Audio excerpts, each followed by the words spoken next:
Kerajaan perlu masa bangunkan ekonomi negara.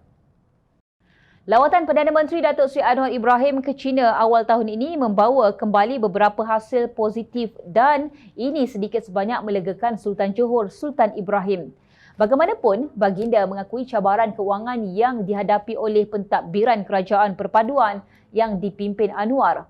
Anwar hanya menyedari kesulitan kewangan kerajaan selepas mengambil alih titah Sultan yang percaya bahawa Anwar memerlukan lebih banyak masa. Sultan Ibrahim bertitah demikian dalam satu temu bual disiarkan Sinchu Daily Sabtu lalu. Ketika ditanya mengenai situasi politik semasa di negara ini, Sultan menyatakan bahawa terdapat trend radikalisme yang semakin meningkat dan baginda mengkritik beberapa ahli politik jika berkuasa akan menjejaskan sistem sedia ada. Bagaimanapun, Sultan Ibrahim memberi jaminan terhadap kebimbangan masyarakat Cina yang sering dilabel sebagai pendatang asing. Anda mempunyai Sultan anda, titah baginda. Keyakinan Sultan Johor itu menunjukkan sikap baginda yang tidak memihak kepada radikalisme atau pihak yang membawa masalah kepada negara. Sebelum wabak 5 tahun lalu, saya menyebut bahawa virus sedang merebak di Johor yang lebih berbahaya daripada Zika. Kemudian, virus yang tiada penawar ini menjadi lebih teruk daripada virus COVID-19 yang kita tahu sekarang. Virus ini adalah virus divisif jelasnya. Pada masa yang sama, baginda memberi jaminan akan melindungi semua rakyatnya tanpa mengira kaum. Walau apa yang berlaku, saya akan sentiasa bersama rakyat saya. Kami akan datang bersama-sama, menyanyi bersama-sama. Itulah semangat orang Johor, titah baginda. Divisif bermaksud tingkah laku yang mengganggu dan mengganas. Sudah tentu istilah itu tidak dimaksudkan untuk ditujukan kepada Pakatan Harapan yang dalamnya ada DAP. Ini kerana Sultan Ibrahim sudah 3 kali berkenan menerima menghadap Menteri Pengangkutan yang juga Setiausaha Agung DAP Anthony Loke Siuk Fook. Kali terakhir ialah ketika Anthony Loke menyerahkan sendiri nombor plat kenderaan FF1 kepada Sultan Ibrahim pada 11 Jun lalu. Pagi tadi, saya menghadap Duli Yang Maha Mulia Sultan Johor Sultan Ibrahim untuk mempersembahkan secara simbolik nombor plat FF1 kepada tuanku yang merupakan pemilik nombor khas unik tersebut. Tuanku telah berkenan untuk membayar kepada kerajaan sebanyak 1.2 juta ringgit untuk nombor khas tersebut.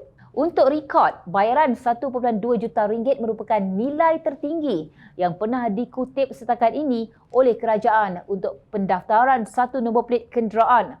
Bayaran ini menjadikan jumlah kutipan hasil kerajaan untuk nombor siri FF meningkat kepada 35.4 juta ringgit. Tulis Anthony Loke menerusi perkongsian di laman Facebooknya yang disertai dengan gambar Sultan Ibrahim bersamanya. Kali pertama Sultan Ibrahim berkenan menerima menghadap Anthony Loke ialah pada 16 Disember 2022.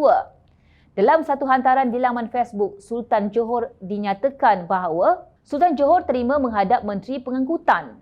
Duli Yang Maha Mulia Sultan Johor Sultan Ibrahim Ibni Almarhum Sultan Iskandar berkenan menerima menghadap Menteri Pengangkutan yang berhormat Anthony Loke Siuk Fook pada hari ini, iaitu pada 16 Disember. Pertemuan bersama baginda tuanku Sultan berlangsung di Johor Bahru.